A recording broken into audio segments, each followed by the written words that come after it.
First tonight, it's only the first day of August, and already this summer has brought 113-degree heat to Portugal, collapsing glaciers to Italy, and devastating flash floods to Kentucky and Yellowstone National Park.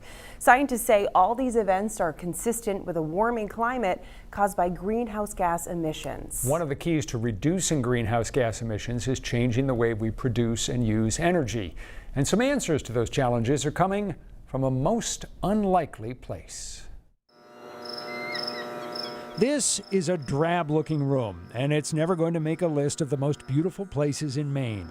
What it houses are batteries. Batteries that store energy, energy that powers what is a beautiful place in Maine. Appledore Island. Appledore Island is home to the Shoals Marine Laboratory. There are no cars here, no homes, no businesses, no tourists, because it's not open to the public. Roughly 70 people live here only in the summer, nearly all of them students and scientists engaged in research and education related to marine science. The island is small and remote, about 7 miles off the coast of Kittery. Everything about how we operate out here, we have looked at the sustainability of what we eat, what we do with our waste, how we deal with water, how we use water, how we make water. 20 years ago, all of Appledore Island's electricity came from generators in this barn. They burned about 10,000 gallons of diesel a year. And in this fragile environment, the generators were anything but environmentally friendly. We even had garden tours back in the day where we had to close the generator room door because we were running such a big generator, they couldn't hear the people talk about the gardens. In 2002, the lab installed this wind turbine. Then came solar panels, lots of them. As a result, the use of diesel has been slashed by 90%. When I first started, diesel was very cheap, and that's just you ran the generators and I maintained the generators, and that was great. And once we got into this, and the first day that we weren't running a generator 24/7, I had to turn a light on in the shop just to know that we had power, because it was really strange. Which brings us back to the batteries.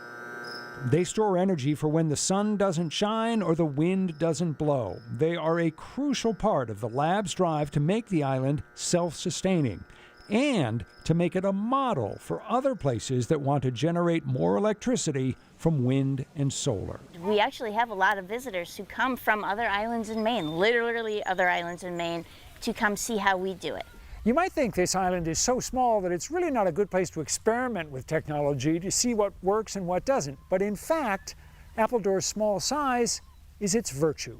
Compact, isolated, relatively untouched by the outside world, the island is an ideal laboratory for testing green energy systems. It's really nice because it is on such a small scale, so it's pretty easy to understand. I mean, we can see the wind turbine, we can see the solar, we have the numbers and all on everything. Jason Chow is one of several college students who are interns. They get to work on real-world engineering problems, such as integrating the island's 3 electric microgrids or trying to come up with better ways to conserve water. It's been incredible to not only work on our own projects, but to see what other people are really passionate about. The intern program is sponsored by Unitil, the electricity and natural gas company.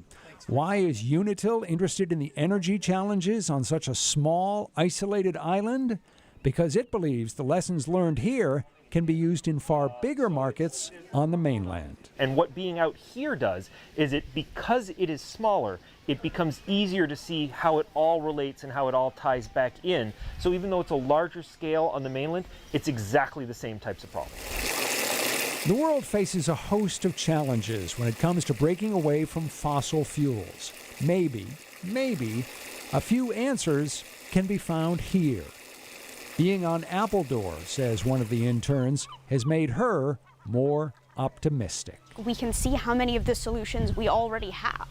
The solar panels are working well. We can see the wind turbine working whenever it's windy out. And we can see how much water we've saved here. It makes me think that these sort of solutions really are possible in more places. It's interesting.